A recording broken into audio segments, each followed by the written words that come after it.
நீதி கட்சி தலைவர்கள் அவர்களுடைய கொள்கைகள் அதற்கு ஆதரவாக இருக்கிறாரே ஒழிய நீதி கட்சியில் போய் இணைந்து விடவில்லை. பெண்கள் விடுதலை பற்றி அவர் இளம் வயதிலேயே சிந்தித்தவர், அதற்காக செயலாற்றியவர் என்பதை பார்த்து நாம் பெருமகிழ்ச்சி அடையலாம். ஏறக்குறைய 40 வயசு அப்போ அந்த தேர்தலில் நின்று ஈரோடு நகர முனிசிபல் தலைவராக மாறிவிடுகிறார். ஒரு இளம் விதவைக்கு, தன்னுடைய குடும்பத்தைச் சேர்ந்த ஒரு பெண்ணுக்கு இவ்வளவு சூட்சுமமாக இவ்வளவு எதிர்ப்பையும், தன்னுடைய சமுதாய எதிர்ப்பையும் சமூக எதிர்ப்பையும் மீறி இப்படி ஒரு சாதனையை அவரால் அன்னைக்கே செய்ய முடிச்சிருக்கு. இப்படி ஒரு பிள்ளை வந்திருக்கேடா எனக்கு அப்படின்ட்டு ரொம்ப மன உடைஞ்சு போயிடுறாரு. பார்த்தா எப்படி தீட்டுப்படும். அவருடைய மனைவியை தாலி அவர் போட சொல்லல, நாகமையா தோழர்னு கூப்பிட சொன்னாரு, தாலி எடுத்துட சொல்லிட்டார். மற்றவங்களோட உட்கார்ந்து சாப்பிட்டா என்ன தப்பு, எப்படி கெட்டு போகும் அப்படின்ட்டு அதுக்கப்புறம் சமபந்தி போஜனம் என்னுடைய தலைமையில் அதிலிருந்து தொடங்கியது. மதிமுகம் நேயர்களுக்கு வணக்கம். தமிழர் தலைவர் அப்படிங்கிற அந்த பகுதியில தொடர்ந்து பெரியார் குறித்து அவருடைய குழந்தை பருவம் முதலே அவருடைய செயல்பாடுகள், இளமை பருவம், அவருடைய இந்த காங்கிரஸ் கட்சி வருகை, அவர் என்னெல்லாம் செய்தார், இதெல்லாம் விவாத பொருளானது, யாரெல்லாம் அல்லல் பட்டாங்க, அதற்கு பிறகு அவங்களே பெரியார் அவர்களை புகழ்ந்தது, இது மாதிரி பல்வேறு விஷயங்களை தொடர்ந்து பார்த்துக்கிட்டு இருக்கோம். இதற்காக நம்மோடு இணைந்திருக்கக்கூடிய சிறப்பு விருந்தினர், இவ்வளவு அரிய தகவல்களை தொடர்ந்து பல பகுதிகளாக தரப்போகிறவர், முன்னாள் ஐநா அதிகாரியும் ஆய்வாளருமான கண்ணன் சார். கடந்த முறை பெரியார் அவர்கள் காங்கிரஸ்ல இருந்து விலகியது, அதற்கு பிறகு அவர் அதற்கு பிறகும் தொடர்ந்து கதராடை உடுத்தியது, கதர் பிரச்சாரங்களை முன்னெடுத்தது, இதெல்லாம் பார்த்திருந்தோம். அதற்கு பிறகு அவருடைய செயல்பாடுகள் என்ன அப்படிங்கிறத பார்க்க போறோம். தொடர்ந்து பேசலாம். வணக்கம் சார். வணக்கம் வித்யா. வணக்கம் சார். நீங்களே சொன்ன மாதிரி காங்கிரஸ்ல இருந்து வெளியே வந்துட்டாலும் கூட அவர் உடல் ரீதியாக காங்கிரஸ்ல இருந்து வெளியே வந்து விடுகிறாரே ஒழிய அவருடைய மனமெல்லாம் காங்கிரஸில் தான் இருக்கிறது.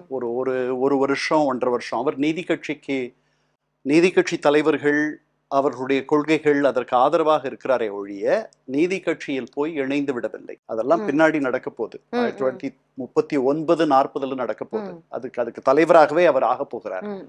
ஆனால் அதற்கு முன்பாக அவர் தொடர்ந்து கதர் உடுத்துகிறார், கதரை பிரச்சாரம் செய்கிறார், இதெல்லாம் நடக்குது. இந்த இடத்துக்கு அவர் வர்றதுக்கு முன்னாடி அவருடைய வாழ்க்கையில 1878 ராஜாஜி உடைய பிறந்த ஆண்டு. அதற்கு அடுத்த ஆண்டு 1879 பெரியார் பிறக்கிறார். அவங்க 2 பேருக்கும் ஏறக்குறைய ஒரு ஆண்டு வித்தியாசம். 2 பேருமே 94 வயது வரை வாழ்ந்தவர்கள், பெரிய நண்பர்கள். இந்த இடத்துக்கு அவர் வர்றதுக்கு முன்னாடி, காங்கிரஸை விட்டு அவர் வெளியே வர்றதுக்கு முன்னாடி, காங்கிரஸ் உள்ள அவர் போறதுக்கு முக்கியமான காரணம் ராஜாஜின்னு பார்த்தோம் போன தடவை. அவர் அங்க சேலத்துல நகராட்சி மன்ற தலைவராக இருக்கிறார், மேயராக இருக்கிறார், முனிசிபல் சேர்மனாக இருக்கிறார். இவர் இங்க ஈரோட்ல இருக்கார். அப்புறம் அவருக்கு வழக்குகள் கொடுப்பது, அந்த வழக்குகளுக்காக ராஜாஜி இவருடைய இல்லத்திற்கு வருவது அப்படின்ட்டு இதுக்கு இடையில இந்த பிராமணர் அல்லாதார் இயக்கம் என்பது 1916 உங்களுக்கு நான் பிராமின் மேனிஃபெஸ்டோ, பிராமணர் அல்லாதார் அறிக்கை அப்படின்ட்டு நீதி கட்சியை சேர்ந்த, பின்பு நீதி கட்சியாக மாறி போன சர் பிட்டி தியாகராயர், TM நாயர், இவர்களெல்லாம் சேர்ந்து தொடங்கிய நீதி கட்சியும் ஒரு பிராமணர் அல்லாதற்காக பெரிய போராட்டங்களை, பெரிய கோரிக்கைகளை முன்வைக்கிறது. பெரும்பான்மையான மக்கள், சென்னை ராஜதானியில் இருப்பவர்கள், அவங்க பிராமணர் அல்லாதார். ஆனால் அவர்களுக்கு போதுமான அளவு பிரதிநிதித்துவம் என்பது இல்லை. அரசியல் தளங்களில் இல்லை, பொது தளங்களில் இல்லை, வேலை வாய்ப்புகளில் இல்லை அப்படின்றது தான் நீதி கட்சியினுடைய தாக்கம். அந்த தாக்கம் காங்கிரஸ்லயே எதிரொலிக்குது. அதனால காங்கிரஸ்ல பிராமணர் அல்லாதார் பெருசா வரணும் அல்லது அவர்கள் எடுபடணுன்றதுக்காகவே 2 சங்கங்கள் தோன்றுகின்றன. மெட்ராஸ் பிரசிடென்சி அசோசியேஷன், சென்னை மாகாண சங்கம்ன்ட்டு. அந்த சங்கத்தினுடைய துணை தலைவராக 5 துணை தலைவர்கள் இருக்காங்க. அதுல பெரியார் ஒரு துணை தலைவர். இதெல்லாம் காங்கிரஸ்ல அவருக்கு நடக்குது தொடக்கத்திலேயே. அதாவது நீதி கட்சியினுடைய தாக்கத்தை எதிர்கொள்வதற்கும் பிராமணர் அல்லாதார் எழுச்சி என்பது தொடங்கிவிட்டது என்பதை தடுப்பதற்காகவும் அல்லது மடை போடுவதற்காகவும் அதற்கு இந்த மாதிரி ஒரு சங்கம் இங்க மெட்ராஸ் பிரசிடென்சி அசோசியேஷன், இன்னொரு ஒரு சங்கம், 2 சங்கங்கள் தொடங்குகிறது காங்கிரஸ்லயே. இதற்கு முன்னாடி 2 முக்கிய நிகழ்ச்சிகள் பெரியாருடைய வாழ்க்கையில நடக்குது. அதை நம்ம பார்க்கணும்னு நான் நினைக்கிறேன். அது பெண்கள் விடுதலைக்கு ஒரு பெரிய அதாவது பெண்கள் விடுதலை பற்றி அவர் இளம் வயதிலேயே சிந்தித்தவர், அதற்காக செயலாற்றியவர் என்பதை பார்த்து நாம் பெருமகிழ்ச்சி அடையலாம். அவர் வந்து 1879 பிறக்கிறார். 1909, அதாவது அவருக்கு வயது சரியாக 30 இருக்கும் பொழுது அவருடைய தங்கை மகள், கண்ணம்மாளுடைய மகள், ஒரு 9 வயது பெண்ணை அவர்கள் ஒரு 12 வயது பையனுக்கு திருமணம் செய்து வைக்கிறார்கள். அந்த ஒரு மாதம் கழிச்சு அந்த தாலியை மாத்தி போடுறது அப்படின்ற அந்த சடங்கு நடக்கும் பொழுது அந்த பையனுக்கு, அந்த 12 வயசு பையனுக்கு வயிற்றுப்போக்கு தொடங்குது. ஒரு 2-3 தடவை வயிற்றுப்போக்காகுது. அவன் நிறைய சாப்பிட்டுட்டான் அன்னைக்கு அந்த அந்த சடங்குல அப்படின்ட்டு நினைச்சிட்டு முதல்ல அவங்க சட்டை பண்ணல. பின்னாடி அது பெரிய அளவில் ஆகி அது காலராவா மாறி அந்த பையன் தவறிடுறான். அந்த பெண் இன்னும் சமையாத பெண், 9 வயது தான் அந்த பெண். அந்த பெண் இவ்வளவு சின்ன வயதுல விதவை ஆயிடுது. அது ஒரு பக்கம் இருக்கு. இது கொஞ்ச நாளைக்கு பிறகு, அது சமைந்த பிறகு உடனே பெரியார் என்ன பண்றாரு, அவங்களுடைய அப்பாவை அழைச்சி அந்த பெண்ணுக்கு ஒரு வரனை பார்த்து, அந்த வரன், பெண், பெண்ணுடைய அப்பா, இவங்க 3 பேரையும், அந்த பெண்ணோட ஒரு அம்மையார், அவர்களுக்கு ஒரு துணையா ஒரு அம்மையார், இவர்கள் எல்லாம் வந்து என்ன பண்றாரு, ஆருத்ரா தரிசனம் பார்க்க போறாங்க அப்படின்னு சொல்லிட்டு சிதம்பரத்துக்கு அனுப்பிடுறாரு. பையனை அவன் வந்து கடைக்கான பொருட்கள், ஏல மண்டிக்கான பொருட்களை வாங்குறதுக்காக சென்னைக்கு போய் வாங்கிட்டு வருவான் அப்படின்னு சொல்லி அனுப்பிட்டு, இவர் அங்கேயே இருக்கார், எந்த சந்தேகமும் வந்துடக்கூடாதுன்றதுக்காக அனுப்பிட்டு, அந்த பையன் பொருட்கள் எல்லாம் வாங்கிட்டு அவன் சிதம்பரம் வந்துடணும். சிதம்பரத்துல அவருக்கு தெரிஞ்ச ஒரு போலீஸ் இன்ஸ்பெக்டர் இருக்கார். அந்த இன்ஸ்பெக்டர் இவருக்கு வேண்டியவர். அவர்கிட்ட இந்த தகவல் இவர்கள் போய் சொல்றாங்க, என்ன பெரியார் எதிர்பார்க்கிறாருன்ட்டு. அந்த பையனுக்கும், இவர் கண்டுபிடித்த அந்த பையனுக்கும், இந்த இளம் விதவையான தன்னுடைய அக்கா மகளுக்கும் மருமகளுக்கும் அவர் அந்த இன்ஸ்பெக்டர் அவருடைய வீட்டிலேயே கல்யாணம் பண்ணி வச்சிடுறாரு. அவங்களுக்கு தெரிஞ்சவர்கள் எல்லாம் அழைச்சு, அவர் இன்ஸ்பெக்டர்னால பெரிய பெரிய ஆட்கள் எல்லாம் வராங்க அந்த ஊர்ல இருக்கவர்கள்லாம். இந்த கல்யாணம் ஜாமன் நடந்துருது. இது விதவை மறுமணம். இது நடந்துருச்சு. நடந்த அடுத்த நாள் யாத்திரை முடிந்ததுன்ட்டு தகவல் சொல்றாங்க. அப்படின்னா என்ன அர்த்தம்னா, திருமணம் நல்லபடியாக முடிஞ்சதுன்ட்டு. அவங்க திரும்பி வராங்க. கல்யாணம் நடந்தது வரைக்கும் ரகசியமா இருந்துச்சு. ஏன்னா ராமசாமி பெரியார் வந்து அங்க போகல, அவரு இங்கேயே இருக்கார், எந்த சந்தேகமும் வந்துடக்கூடாது யாருக்கும்ட்டு. இந்த மாதிரி இவர் திட்டமிட்டு இருக்கார், இந்த பெண்ணை வந்து மறுமணம் செய்ய. திடீர்னு பெண்ணு காணுமே அப்படின்ட்டு, திடீர்னு இந்த பையனையும் காணும், யாருக்கு எந்த சந்தேகமும் வரக்கூடாதுன்றதுக்காக அந்த பையனை வந்து பொருள் வாங்க அனுப்பிட்டேன், பெண்ணை ஆருத்ரா தரிசனம் பார்க்க சிதம்பரத்துக்கு அனுப்பிட்டேன் அப்பாவோட. இப்படி ரொம்ப அழகா ஒரு நாடகத்தை ஜோடித்து அனுப்பி விடுகிறார். 2வது நாள் இந்த தகவல் வந்துருது ஊர்ல வந்த உடனே பெரிய அல்லோகொல்லப்படுது, ஊர் அதகலப்படுது. அவங்க அப்பா வந்து தலையில இடி விழுந்தா மாதிரி கையை வச்சுக்கிட்டு போய் மூலையில உட்கார்ந்துட்டார். இது 1909. அதாவது இன்னையிலிருந்து 120 ஆண்டுகளுக்கு முன்பாக ஏறக்குறைய. சோ அவங்க உட்கார்ந்துடுறாங்க. அவங்க அம்மா தூக்கு மாட்டு போயிடுறாங்க. இவ்வளவு விபரீதம் நடக்குது. பெரியார் போய் அவங்கள வந்து ரயிலடியில போய் வரவேற்க போய் விடுகிறார். போயிட்டு அவங்களை அழைச்சிட்டு வர்றார்.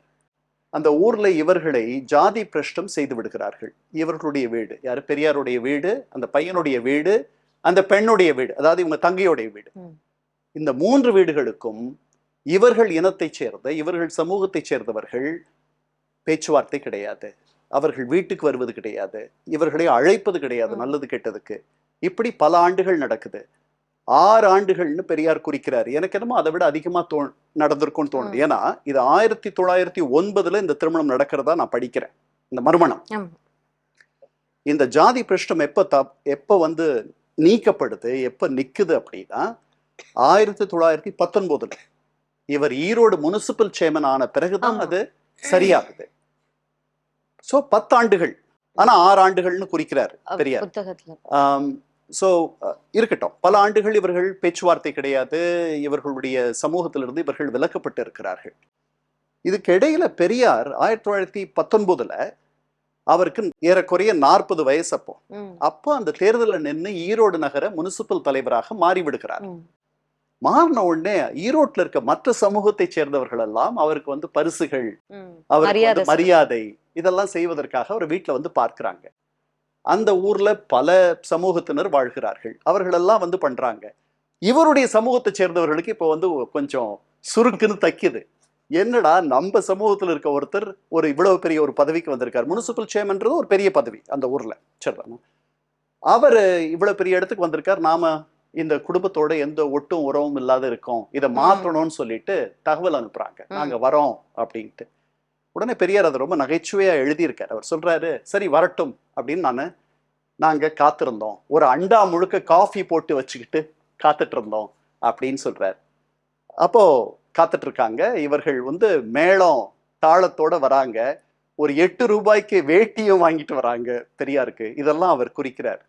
வந்துட்டு வீட்டுக்கு வந்த உடனே எல்லாரும் வந்து உட்கார்றாங்க. ரொம்ப நாள் வந்து பேச்சுவார்த்தை இல்ல, ரொம்ப நாள் ஒதுக்கி வச்சிருக்காங்க. அதனால எப்படி இந்த பேச்சை தொடர்றதுன்னு யாருக்கும் தெரியல. எல்லாம் உட்கார்ந்துருக்காங்க. நாகம்மை வந்து இதுக்கு இடையில உடனே காஃபிய டம்ளர்ல கொடுத்து ஒரு வீட்டுல வேலை செய்யற ஒருத்தர் மூலமா எல்லாருக்கும் கொடுக்குறாங்க. முதல்ல கொஞ்சம் தயங்குறாங்க. அப்புறம் மெதுவா ஒருத்தர் 2 3 பேர் சாப்பிட ஆரம்பிக்கிறாங்க. மொத்த அண்டா காஃபியும் காலி ஆயிடுது. இன்னொரு அண்டா காஃபி போட வேண்டி இருந்துச்சு அப்படின்ட்டு பெரியார் சொல்றார். ஸோ இந்த மாதிரி அதுக்கப்புறம் அது விலகி போயிடுது. அவர்கள் மீண்டும் ஒன்றாகி விடுகிறார்கள். அதனால இன்னைக்கு நம்ம 2025 இருக்கிறோம். 116 ஆண்டுகளுக்கு முன்பு ஒரு இளம் விதவைக்கு, தன்னுடைய குடும்பத்தைச் சேர்ந்த ஒரு பெண்ணுக்கு இவ்வளவு சூட்சுமமாக இவ்வளவு எதிர்ப்பையும், தன்னுடைய சமுதாய எதிர்ப்பையும் சமூக எதிர்ப்பையும் மீறி இப்படி ஒரு சாதனையை அவரால் அன்னைக்கே செய்ய முடிச்சிருக்கு. அதுக்கு பின்னணி என்னன்றது தெரியல. அவர் வந்து ரிபல் விதவுட் அ காஸ்ன்னு சொல்லுவாங்க ஆங்கிலத்தில். அந்த மாதிரி ஒரு கலகக்காரர். அவருக்குன்ட்டு ஒரு பெரிய ஒரு ஒரு காரணி அப்படின்றதெல்லாம் இல்லை. அவருக்கு இது வந்து சரியில்லைன்னு தோணுது. இந்த பெண் வாழ வேண்டிய பெண். இது என்ன 9 வயதுல திருமணம் பண்றாங்க, அது வாழா வெட்டி ஆயிடுது. அதற்கு பிறகு அது சமைஞ்சு போயிடுது. அதனுடைய வாழ்க்கையே வந்து முடிந்து போய்விடும். அதை மாற்றணும் அப்படின்ற எண்ணம் அவருக்கு வந்துடுது. இது ஒண்ணு. இது 1909 நடக்குது. உங்களுக்கு 1902 இன்னும் கொஞ்சம் பின்னாடி போகணும். ஒரு 7 ஆண்டுகள் பின்னாடி போனோம்னா பெரியாருக்கு 23 வயசு. அவர் தொடர்ந்து பெரியாரை பல தளங்களில் விமர்சிப்பவர்கள், எனக்கே கூட அந்த எண்ணம் உண்டு. ஒரு பெரிய பிராமண துவேஷி அவர் அப்படின்ற எண்ணம் பல பேருக்கு உண்டு. அவர் பிராமணர்கள் மத்தியில் இன்னும் கூட, பெரியார் மறைந்து இவ்வளவு நாட்கள் ஆன பிறகும், அவர் பிறந்து 150 ஆண்டுகள் ஆகியிருக்கும். நாம் அவருடைய பிறந்த தினத்தை கொண்டாடுவோம். பெரிய எதிர்ப்புணர்வும் கசப்புணர்வும் சில சமூகங்களில் அவருடைய பெயரை உச்சரிக்கும் பொழுது ஏற்படுவதை நாம் காண்கிறோம். இப்போ நடக்க போற இந்த நிகழ்ச்சி 1902 அவருக்கு 23 வயதுல ஒரு பெரிய நிகழ்ச்சி நடக்குது. அவங்க ஊர்ல ஈரோட்ல இருக்கக்கூடிய நகரத்தார், அதாவது நாட்டுக்கோட்டை செட்டியார்கள், அவர்கள் வட்டிக்கு பணம் கொடுத்து வாங்குபவர்கள், லேவாதேவின்னு சொல்லுவாங்க. அவர்கள் ஒரு பெரிய அந்த ஊர்ல நெருஞ்சிப்பேட்டை சாமியார்னு சொல்லிட்டு ஒருத்தர் வரார். அவருக்கு மரியாதை செய்யணும் அப்படின்னு சொல்லிட்டு அவர்கள் ஒரு பெரிய சமாராதனை, அப்படின்னா என்னன்னா எல்லாருக்கும், அவரையும் அவரை சேர்ந்தவர்களுக்கும் சாப்பாடு போடுவது. அது வந்து இந்த பிராமணர்களுக்கு சாப்பாடு போடுவது, அந்த சாமியார்களோடு இருப்பவர்களுக்கு சாப்பாடு போட்டால் அது வந்து புண்ணியம் என்ற எண்ணம் பல பேருக்கு உண்டு. அதை அந்த செட்டியார்கள் சமூகம் செய்கிறது. அவர் வந்திருக்கிறார். அவரோட கூட அத்தனை பேர் வந்திருக்காங்க, மற்றவர்களும் வந்திருக்காங்க. அந்த ஊர்ல இருக்க பிராமணர்கள் அவரோட சேர்ந்த ஒரு 100-200 பேருக்கு சாப்பாடு போடுவது என்பதுதான் சமாராதனை. சோ அது நடக்க போகுது. இதுக்கிடையில அந்த நெருஞ்சிப்பேட்டை சாமியாருடைய தம்பியும் கூடவே வந்திருக்கான். அவன் வந்து ஒரு பெரிய களவாணி. அவன் எல்லார்ட்டையும் கடன் வாங்கிட்டு கடனை திருப்பி தராத ஓடி போறவன். இன்னொன்று பல விஷயங்கள் இருக்கு அவனை பத்தி, அது பிறகு பார்ப்போம். அப்ப அவன் கொடுக்க வேண்டிய கடனுக்காக ஒருத்தர் தீர்ப்பு வாங்கி அங்க காத்திருக்காரு. அவர் வந்து பெரியார்கிட்ட பேசுறாரு. 23 வயசு பையன் பெரியார் ராமு. என்ன ராமு கிட்ட பேசுறாரு, இந்த மாதிரி நான் தீர்ப்பு வாங்கி வச்சிருக்கேன், இவன் வந்திருக்கான், இதுதான் நல்ல தருணம், இவங்கிட்ட இருந்து எப்படி இந்த பணத்தை வசூல் பண்றதுன்ட்டு எனக்கு ஒரு யோசனை சொல்லு, நீ போய் வாரண்ட் வாங்கிட்டு வந்துரு, அவனை அரெஸ்ட் பண்ணிடுவோம் அப்படின்றார் பெரியார். அவன் போய் அன்னைக்கே போய் வாரண்ட் வாங்கிட்டு வந்துடுறான். முதல்ல டிக்ரி ஆயிருக்கு, கோர்ட்ல கடன் திருப்பி தரணும்ட்டு இவங்களுக்கு சாதகமாக ஒரு தீர்ப்பு வந்திருக்கிறது. அந்த தீர்ப்பை அமல்படுத்துவதற்கு இவன் அந்த பணத்தை கொடுத்துட்டா முடிஞ்சு போயிடும். அவன் கொடுக்க போறது இல்ல. அதனால அவனை கொண்டு போய் சிறையில தள்ளினா தான் ஒருவேளை அந்த பணத்தை தருவான். இல்ல தரலைனாலும் கூட நமக்கு கடன் தராதவனை கொண்டு போய் சிறையில கஷ்டப்படுத்திட்டோம், தண்டிச்சிட்டோம் அப்படின்ற ஒரு எண்ணம் இருக்கும். ஸோ வாரண்டோட போறாங்க. போனா ஒரு சத்திரத்துல, அது வந்து எட்டியப்பர் சத்திரமோ என்னமோ அந்த அந்த சத்திரத்திற்கு பெயர். அந்த சத்திரத்துல இந்த சமாராதனை நடந்துட்டு இருக்கு. சாப்பிட்டுட்டு இருக்காங்க.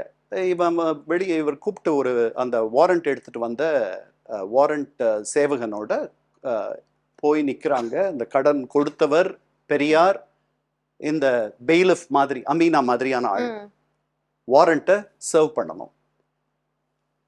இப்போ உள்ள இந்த சாப்பாடு நடக்கிற இடத்துல அந்த அந்த தம்பி இருக்கான். உடனே ஆள் அனுப்பி இந்த மாதிரி வந்திருக்காங்கன்னு சொன்ன உடனே அவன் வரான்.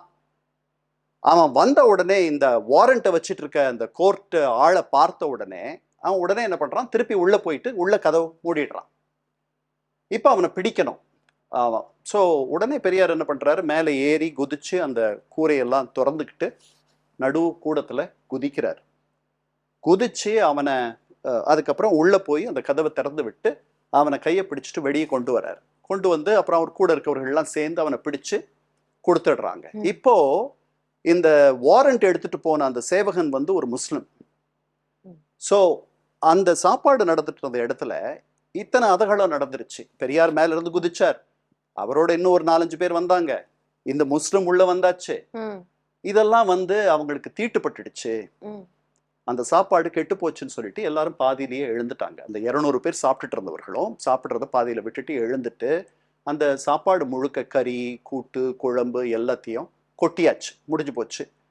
இந்த அமுக்களம் முடிஞ்ச பிறகு இவர் வந்து என்னடா சமாராதானை கெட்டு போச்சே அப்படின்னு நினைச்சுக்கிட்டு இவர் பயந்துக்கிட்டே, அது ஒரு பெரிய விஷயம், அது வந்து புண்ணியம் தேடுற ஒரு முயற்சி. அந்த புண்ணியத்தில் இவர் அந்த புண்ணியம் பாதியிலே நின்று போச்சு. ஸோ இவர் கடைக்கு வந்துடுறார். கடையில் அப்பா இல்லை, அவர் ஒரு 3-4 மணிக்கு தான் வரார். வந்து வெங்கடப்ப நாயக்கருக்கு வந்து உட்கார்றார். இதுக்கிடையில இவர் வந்து ராமசாமி வந்து கடையில் உட்கார்ந்துருக்கும் பொழுதே பல பேர் வந்து, அப்பா நீ அவனை பிடிச்சு கொடுத்ததெல்லாம் சரி, சமாராதனையை வந்து கெடுத்துட்டியப்பா அப்படின்னு நிறைய பேர் வந்து சொல்றாங்க. இப்படி ஒரு பல பேர் வந்து சொல்லிட்டு போயிட்டு வச்சுட்டு இருக்காங்க. பெரியார் அவர் பாட்டு உட்கார்ந்துட்டு இருக்காரு, 23 வயசு பையன்.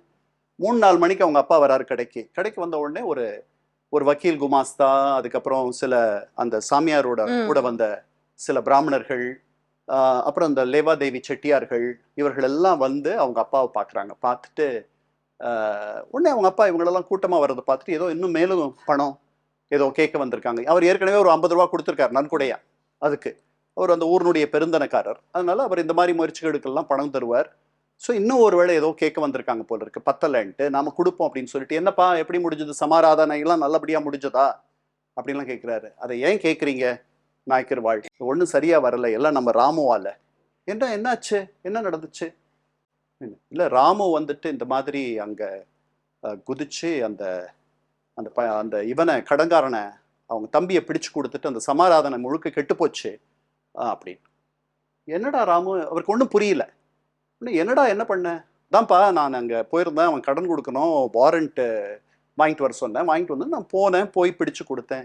ஏண்டா உனக்கு இதெல்லாம், என்னடா ஆச்சு உனக்கு, ஏன் இப்படி நீ பண்ண அப்படின்ட்டு பெரியார் அவர் கோவப்பட்டுடுறார். இந்த இது சாப்பாடெல்லாம் வீணா போயிடுச்சுன்னு தெரிஞ்ச உடனே ரொம்ப கோவப்பட்டுட்டு பெரியாருடைய பிறப்பையை கேள்விக்குறியாக்கும் வகையில் ஒரு வார்த்தையை சொல்லி, நாமெல்லாம் சர்வசாதாரணமாக பல நேரங்களில் கோபம் வந்தால் தெருக்களில் கேட்கும் ஒரு வார்த்தையை சொல்லி அவருடைய மகனையே அந்த பிறப்பையே சந்தேகப்படும்படி, உன்னை யார் அங்கே போக சொன்னா, அவன் வாரண்ட் எடுத்துட்டு போனவன் அவன் பிடிக்கிறான், பிடிக்காத போறான், நீ போய் வந்துட்டு அதுக்கு உதவி பண்ணணும்னு என்ன இருக்கு, இப்படி ஒரு பிள்ளை வந்திருக்கேடா எனக்கு அப்படின்ட்டு ரொம்ப மன உடைஞ்சு போயிடுறாரு. உடனே இந்த எரியறத்தியில எண்ணெயை விடுற மாதிரி இவர்கள் வந்து அங்கே என்னெல்லாம் நடந்துச்சு, மேல இருந்து குதிச்சாங்க, அதை பண்ணாங்க, இதை பண்ணாங்க, அவர்கள் பாதியிலேயே சாப்பாடு எடுத்துட்டாங்க, பசியா இருக்காங்க, கொலப்பட்டினியா இருக்காங்க. அதாக்கும் பெரியார் உடனே அந்த நேரத்துல இவங்க பெரிய பாட்டாளி மக்கள், இவங்க வந்து பசியா பட்டினியா இருக்காங்க, நாம கொடுக்குற காசுல அந்த சாப்பாடு பொங்கி நம்ம போட்டுட்டு இருக்கோம், நாங்க பார்த்தாலே எப்படி வந்து தீட்டுப்படும், என்ன இதெல்லாம், கடன் கொடுத்தவனை போய் நான் பிடிச்சு கொடுத்தேன், அதுல என்ன தப்பு, அதை விட்டுட்டு அவன் போய் ஒளிஞ்சுக்கிட்டான், அதெல்லாம் கேட்காத வந்துட்டு அவங்க சாப்பிடாத போயிட்டாங்க, புண்ணியம் இல்லை, அவங்க சாப்பாட்டுல வயிற்றுல அடிச்சுட்டேன், என்ன வயிற்றுல அடிச்சுட்டேன், அவங்க என்ன உழைச்சா சாப்பிட்றாங்க, இப்படியெல்லாம் கேட்ட உடனே அவங்க அப்பாவுக்கு ரொம்ப கோவம் வந்துடுது.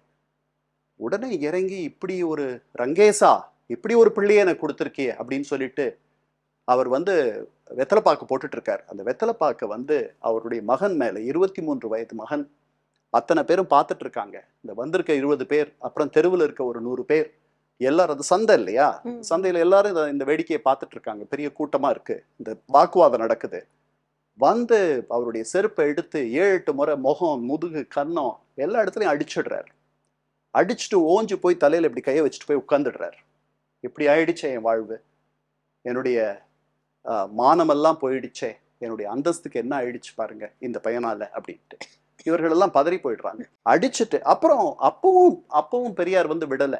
என்னப்பா அது, எப்படிப்பா அது, என்ன நீங்க இப்படி பண்றீங்க, இது என்ன நியாயம் அப்படின்ட்டு அப்பவும் விடாப்பிடியா வந்துட்டு, இது நியாயமே இல்லை, பார்த்தா எப்படி தீட்டுப்படும் அப்படின்னு கேட்கிறார்.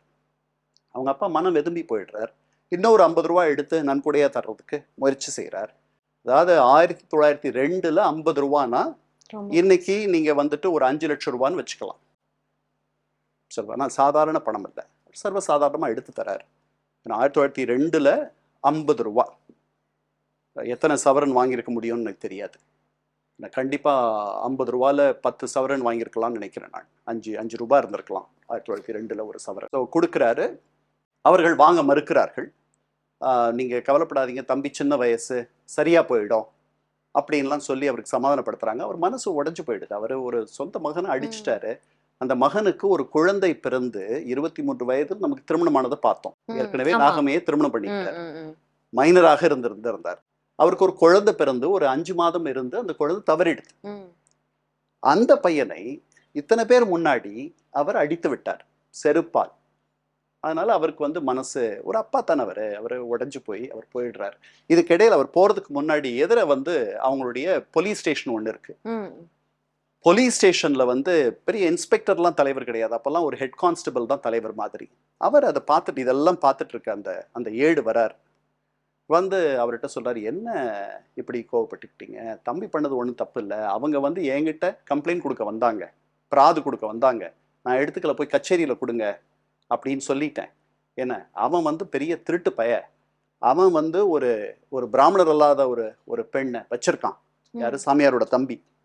அந்த அந்த அந்த பெண்ணுடைய வகுப்பையும் சொல்லுகிறார், வச்சிருக்கான். அவன் ஊரெல்லாம் கடன், அவன் பெரிய களவாணி பய, தம்பி பண்ணதுல எந்த தப்பும் இல்லை, அதனால நீங்க அப்படிலாம் நினைக்க வேண்டாம், நீங்க போங்க, நீங்க கொஞ்சம் தம்பி பொறுமையா போங்க அப்படின்னு சொல்லி அனுப்பிச்சுடுறாரு. இந்த நிகழ்ச்சி மொத்தமும் பெரியார் ஏத்தி வைக்கிற இந்த சுடர், அதாவது பார்த்தால் எப்படி பழுதுபடும், அதுவும் நாம கொடுத்த நன்கொடையில் வாங்கிய இந்த உணவை அவர்கள் இப்படி தூக்கி போடுவது என்ன நியாயம், இப்படியெல்லாம் கேட்டது. கொஞ்ச நாள் அவரே சொல்றார், பெரியாரே சொல்றாரு, இந்த நிகழ்ச்சிக்கு பிறகு என்னுடைய இந்த வாதமும் நான் செய்த இந்த செயலும் என்னை வீரனாக்கி விட்டன. ஸோ அவருக்கு ஒரு பெரிய பேர் வந்துடுது. 23 வயசுலயே அவருக்கு ஒரு பெரிய பேர் வந்துடுது. வந்த பிறகு என்ன, மற்றவங்களோட உட்காந்து சாப்பிட்டா என்ன தப்பு, எப்படி கெட்டு போகும் அப்படின்ட்டு, அதுக்கப்புறம் சமபந்தி போஜனம் என்னுடைய தலைமையில் அதிலிருந்து தொடங்கியது அப்படின்னு சொல்றாரு. ஸோ ஒரு சமூக 2 முக்கிய நிகழ்ச்சிகளை நம்ம பார்த்தோம். அவர் வந்து குடியரசு இதழ் தொடங்க போறாரு, அதை பார்க்க போறோம். காங்கிரஸ்ல இருந்து வெளியே வந்துடுறார். பட் அதற்கு முன்பாக அவருடைய வாழ்க்கையில் அவர் காசி போவதை பார்த்தோம், அதெல்லாம் நடந்துச்சு. ஆனால் இந்த 2 நிகழ்ச்சிகளும் முக்கிய பதிவுகளாக நான் எண்ணுகிறேன். அவருடைய பெண் விடுதலைக்கு அவருடைய மனைவியை தாலி அவர் போட சொல்லல, நாகம்மைய தோழர்னு கூப்பிட சொன்னாரு, தாலியை எடுத்துட சொல்லிட்டார். அதுக்கப்புறம் இன்னொரு நிகழ்ச்சி கூட, அவர்கள் கோவிலுக்கு போகக்கூடாதுன்றதுக்காக அவர்கள் கோவிலுக்கு போகும்போது இவருடைய நண்பர்களை வச்சே அந்த கோவில்ல அவர்களுக்கு வந்து சங்கடம் விளைவிக்கிறது, அவர்களை வந்து கேலி பண்றது, அவர்களை துரத்துவது, அவர்களை பின்தொடர்வது. அவர்கள் பயந்து போய் அதற்கப்புறம் கோவிலுக்கு போகல. அதை வந்து நிறைய பேர் விமர்சனம் பண்ணியிருக்காங்க. அப்படி பண்ணியிருக்க வேண்டிய அவசியம் இல்லை. இருந்தாலும் அவர் அந்த மாதிரி அவருடைய மனைவிக்கு தாலி போட வேண்டாம் என்றும், தன்னை தோழர் என்று அழைக்க வேண்டும் என்றும், அவருடைய பொது வாழ்வில் நாகம்மைக்கு பெரும் பங்கை அவர் அளித்ததையும் நாம் பார்த்தோம். அவர்கள் கள்ளுக்கடை மறியல், அதுல நாகம்மையும் அவருடைய தங்கை கண்ணம்மாளும், இந்த இன்னொரு தங்க இருக்காங்களே பொண்ணு தாய், அவர்கள் வந்து பெரிய அளவில் இவருடைய பொது வாழ்க்கையில் ஈடுபட்ட மாதிரி எனக்கு தெரியல. கண்ணம்மாளையும் நாகம்மையையும் அவர் வந்து அங்கேயும் வைக்கத்திலையும் அங்கேயும் அவர்கள் வந்தார்கள். நாகம்மை இவர் உள்ள போன உடனே வந்துடுறாங்க, பின்னாடி கண்ணம்மாளும் வராங்க. அதே மாதிரி இங்க கள்ளுக்கடை மறியல் நடக்கும் பொழுதும் அவர் தென்னை மரங்களை பனை மரங்களை வெட்டி விடுங்கள்னு காந்தி சொன்னதை கேட்டு இவர் பல மரங்களை வெட்டிடுறார். இதெல்லாம் நடக்கும் பொழுது கள்ளுக்கடை மறியலை அதில் அவர் கைதாகிறார். அதை முன்னின்று நடத்தும் பெண்களாக அவருடைய மனைவி நாகம்மையும் கண்ணம்மையும் தங்கையும் இருக்கிறார்கள். அப்போ காந்தி கிட்ட அந்த அந்த மறியலை நிறுத்திடுவோம், அது ஒரு ஒரு குறிப்பிட்ட இடம் வந்துட்டோம், நம்ம போகிறோம் அப்படின்னு சொல்லும் பொழுது காந்தி சொல்கிறாரு, அது என்னிடமில்லை, அங்கே இருக்கக்கூடிய அந்த 2 பெண்களிடம் இருக்கிறது அப்படின்லாம் எழுதுறாரு. ஸோ இதெல்லாம் பார்க்குறோம். தமிழர் தலைவர் பகுதியில் இதுவரைக்கும் நம்ம பார்த்துருக்கிறது வந்து பெரியார் அவர்கள் காங்கிரஸ்லேருந்து விலகிறாரு. அதற்கு பிறகு பெண் விடுதலைக்காக அவர் செய்த ஒரு சிறப்பான ஒரு சம்பவத்தை பற்றி பார்த்தோம்.